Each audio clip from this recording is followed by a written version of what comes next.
ao Dermatoaula, eu sou Gabriela Juncá e hoje temos Saga Desordens das Unhas. Então, sejam fortes, sejam bravos, porque são 9 partes, tá? E isso porque eu só vou falar dos temas mais importantes. Então, prepara, que essa aula é longa, mas é extremamente importante. Vamos lá. Quando eu vou falar de classificação das anormalidades ungueais, eu posso classificar em 3 categorias, basicamente, tá? Então, primeiro eu tenho as anormalidades que são decorrentes da matriz. E essas anormalidades da matriz podem vir da matriz proximal ou da matriz distal. Tenho também anormalidades que podem ter origem no leito ungueal, tá? E também, por último, posso ter anormalidades que vão acontecer por deposição de pigmento na lâmina ungueal. Então, essas são as 3 principais categorias, tá? De anormalidades ungueais.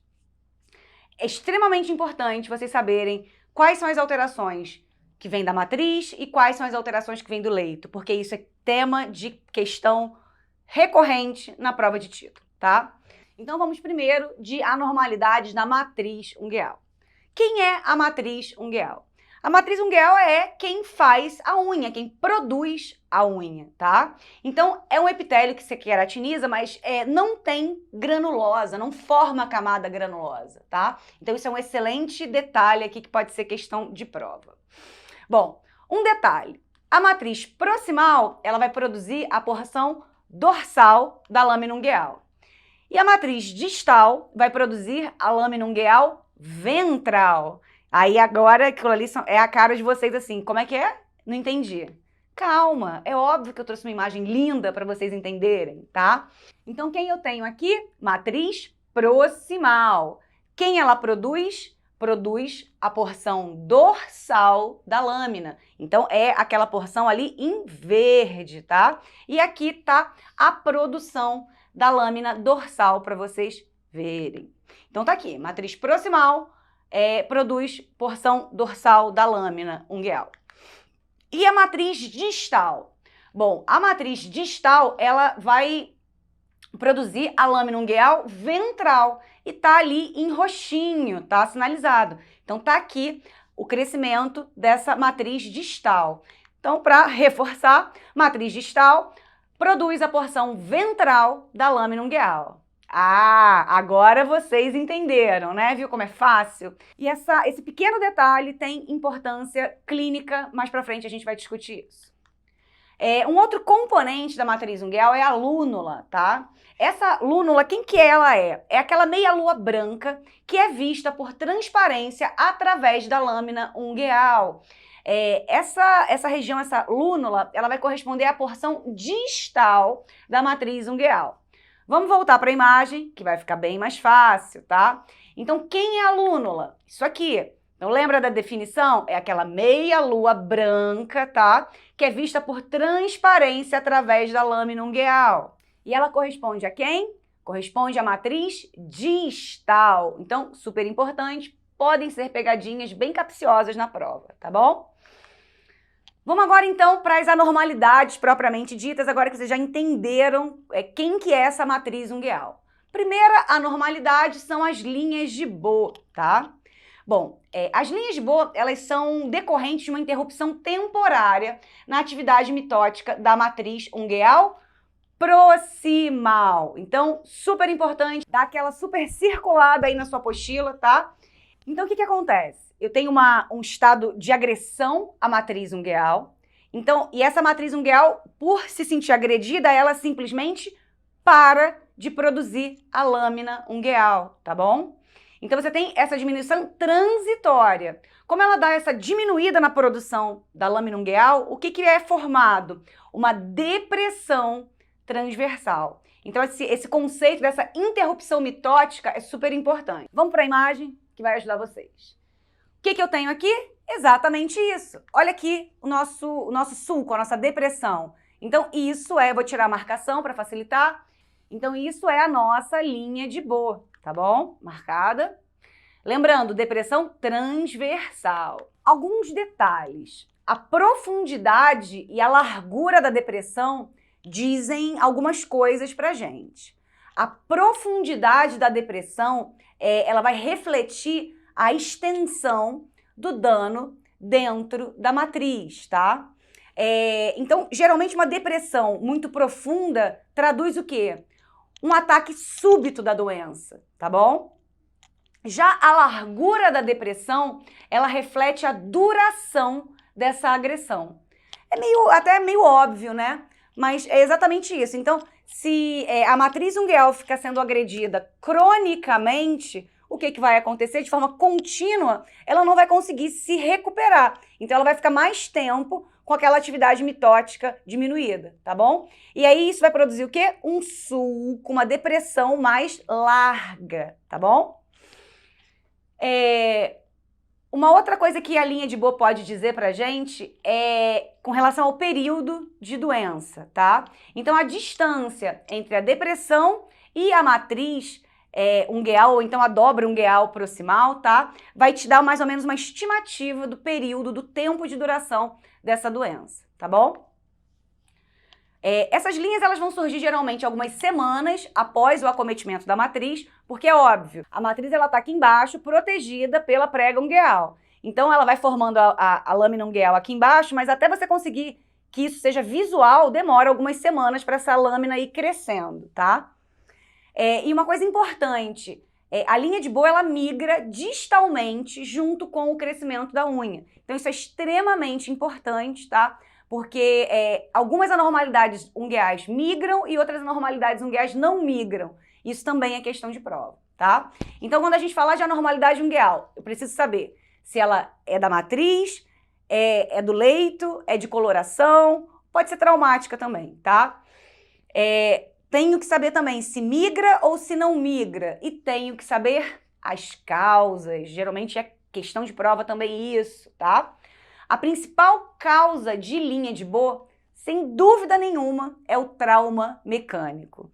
E aí, quando eu falo trauma mecânico, eu quero que vocês lembrem de manicure, tá? Existem também doenças dermatológicas que acometem a prega ungueal proximal que podem levar à formação de linha de Bohr. Por exemplo, eczema e a paroníquia crônica, que é aquela inflamação crônica com inchaço, com exudação na região da cutícula, da prega ungueal proximal, tá?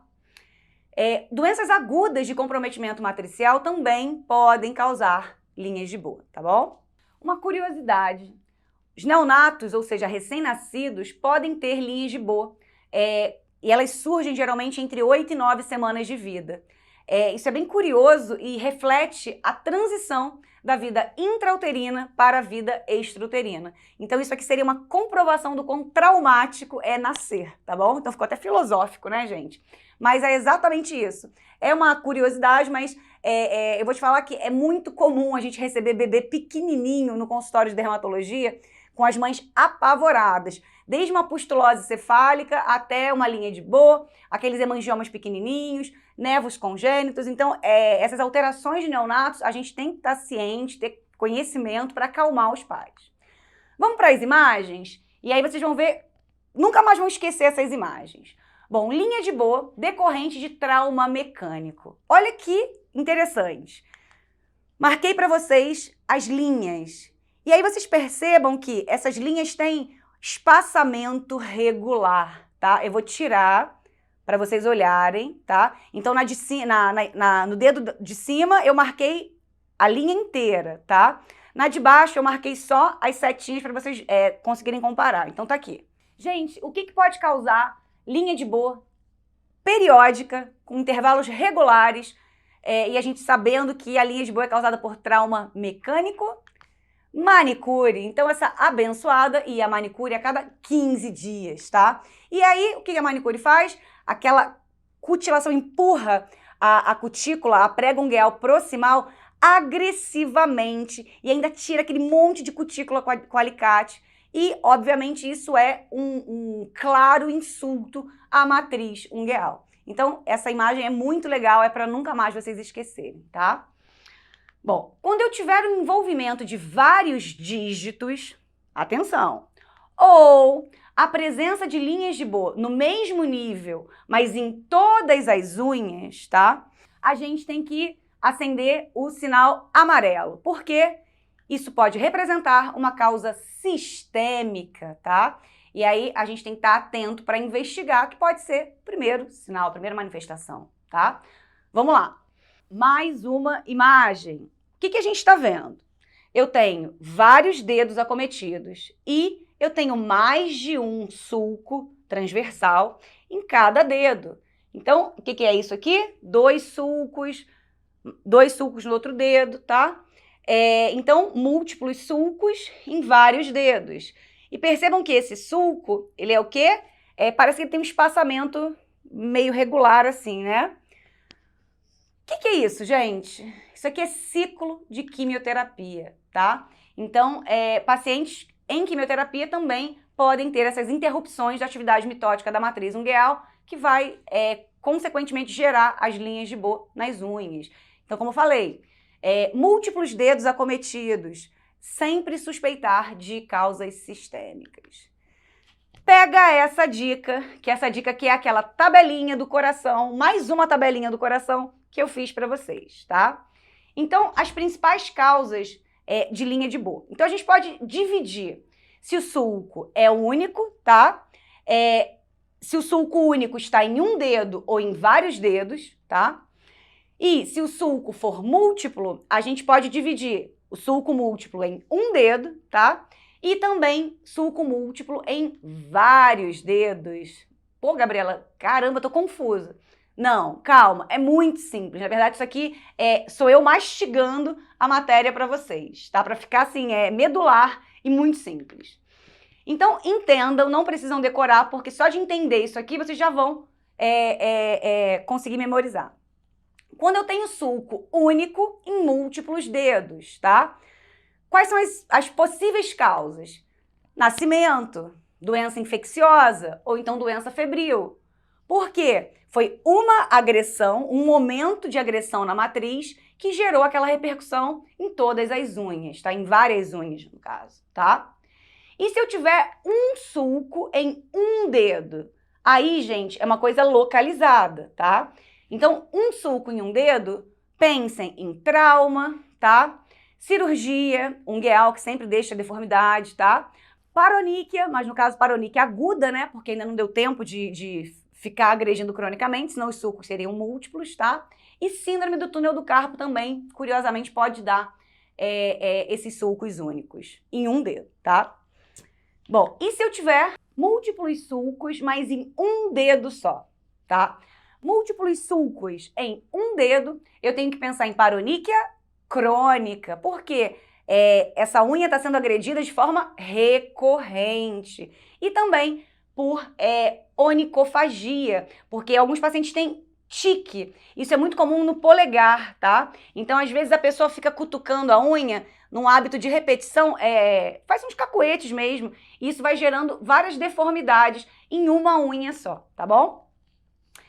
E se eu tiver múltiplos sulcos em vários dedos, aí você tem que pensar em questão sistêmica, tá? Você pode ter um traumatismo cosmético recorrente, por exemplo, manicure, tá? Você pode também estar falando do uso de retinoide, de eczema, de ciclo sucessivo de quimioterapia. Tudo isso vai gerar esses múltiplos sulcos em vários dedos, tá bom? Ok? Compreenderam? Então vamos para a próxima. Anormalidade da matriz ungueal. E a próxima anormalidade é o pitching, tá? Não é a pitch, é o pitching. Bom, pitching também pode ser chamado de pits, unha punctacta e depressões de Rosenau, tá? Esse depressões de Rosenau aí é rodapé do livro, mas está aqui para vocês, porque sabe como é que é, né? A banca do TED é igual bumbum de neném, só Deus sabe o que vai sair dali, né? Bom, o pitching acontece por queratinização anormal da matriz proximal.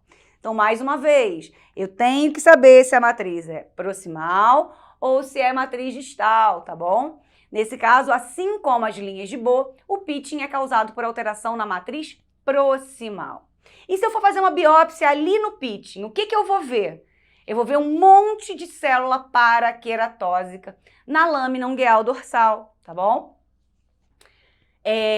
Lembra que eu falei para vocês no início da aula que a matriz proximal produz a lâmina dorsal? Lembram? Então, por isso que é importante esses conceitos, esse entendimento. Senão vai virar uma decoreba louca e nada que é decorado dá certo no final, tá bom?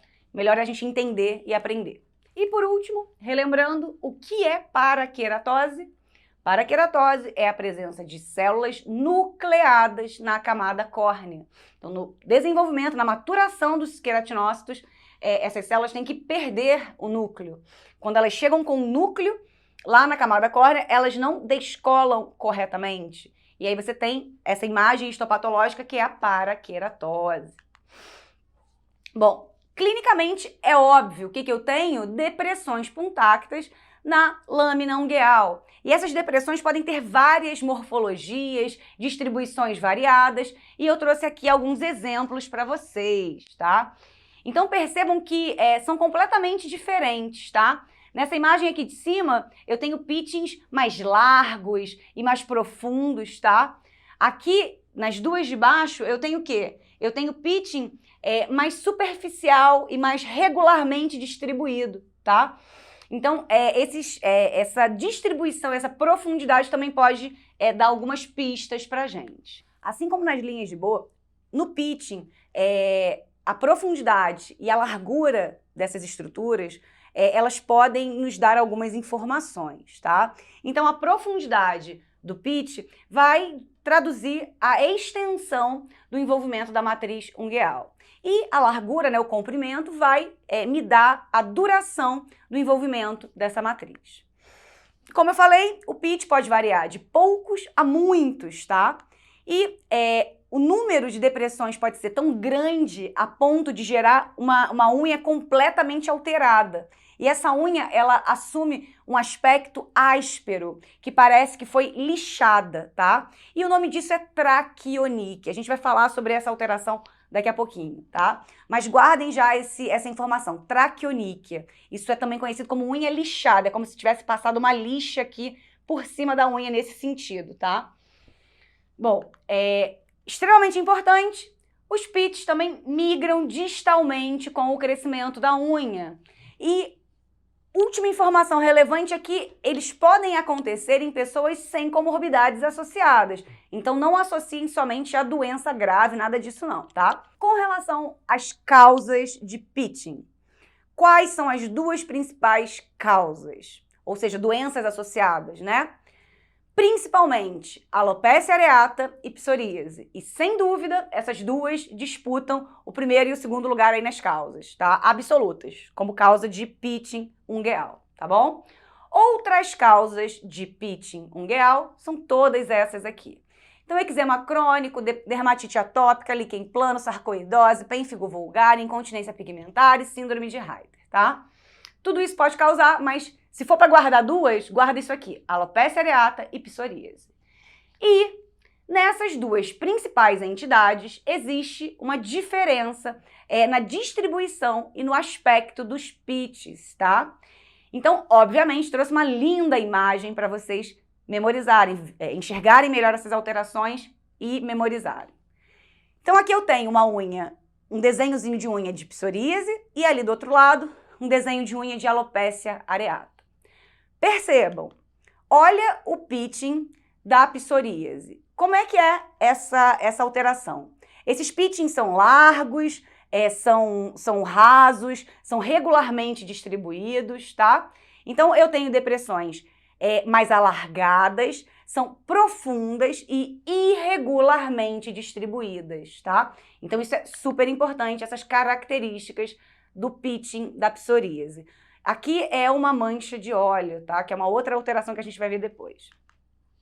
E na alopecia areata, como é que é o pitching? Completamente diferente. É um pitching muito mais superficial, tá? Mas ele é muito mais regularmente distribuído. E isso é chamado de pitching geométrico, tá? Então tá aqui, pitching geométrico são depressões mais uniformes, rasas e dispostas regularmente, tá bom?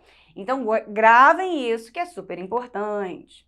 Bom, esse slide aqui está repetido, eu já tinha falado isso com vocês, mas acontece, né? Muita informação. Como eu falei, migra distalmente com o crescimento da unha e o comprimento, a largura, traduz o período de tempo que a matriz foi afetada. Uma depressão mais profunda vai refletir também o envolvimento da matriz intermediária e ventral. Isso é só um detalhezinho. Vamos para um momento diferente. Rodapé do livro. Isso aqui é uma coisa nova que eu criei. Que tá caindo umas coisas meio bizarras na prova de título. Calma para não jogar essa informação assim, tá? Não tem jeito, gente. 10% das questões da prova de título são muito difíceis. E geralmente são epônimos e doenças e alterações que a gente ouve muito pouco falar, tá? Então, eu criei esse momento que é o rodapé do livro, porque unha está sendo cobrado demais na prova do título. Para vocês terem noção, no TED de 2022, na prova prática, foram 4 questões de unha, tá? De 44, 10% foi só unha. Então, isso é muito importante, tá? Então, vamos lá. Nesse momento, rodapé do livro, eu queria falar para vocês de Elconíquia. Também conhecida como Elconixia. Essa anormalidade é extremamente rara. Eu confesso que eu só ouvi falar disso, sei lá, tem uns 2 anos atrás. E aí agora, do nada, isso começou a ser falado em livro e eu já vi isso em artigo. E aí, nesse momento que o meu sinal já acende aqui de atenção, porque quando começa a ser tema e aparecer em artigo, em livro novo, batata que vai cair na prova, tá? Então, atenção. Isso é uma besteira, tá? O que é a elconíquia? Isso vai acontecer por uma dissolução das pontes lamelares. Então, você tem uma fragilidade muito grave da lâmina ungueal. Mas por que eu estou falando dessa alteração nesse momento? Porque elconíquia também pode ser um pitch muito grande, único e muito fundo, tá? E geralmente é dessa forma que os artigos falam. Então, quando eu tenho um pitch muito largo, muito fundo, ele também pode ser chamado de elconíquia, tá? Então é exatamente essa descrição, a definição. Depressão perfurante única, profunda, irregular, geralmente na lúnula, tá bom? E por ser também como se fosse uma variante de um pitch, essa alteração ela vai se mover distalmente com o crescimento da unha. Com relação às causas, existem várias. Mas eu quero que vocês gravem 2, porque se cair, vai cair isso aqui. Primeiro, etretinato, que é um retinoide que a gente usa muito pouco no Brasil. Na dermatologia a gente não usa praticamente. E segundo, a doença de Reiter, tá? Então, essas 2 causas eu preciso que vocês gravem, porque é uma excelente pedida. Olha aqui o exemplo. Então, literalmente é isso. É um buracaço na unha. E é um buracaço que não foi produzido. É um buracaço que aconteceu por alteração da matriz mesmo, tá joia? Então, muito obrigada, sejam fortes, porque é só a primeira parte, ainda tem mais 8. Então, daqui a pouco eu tô de volta.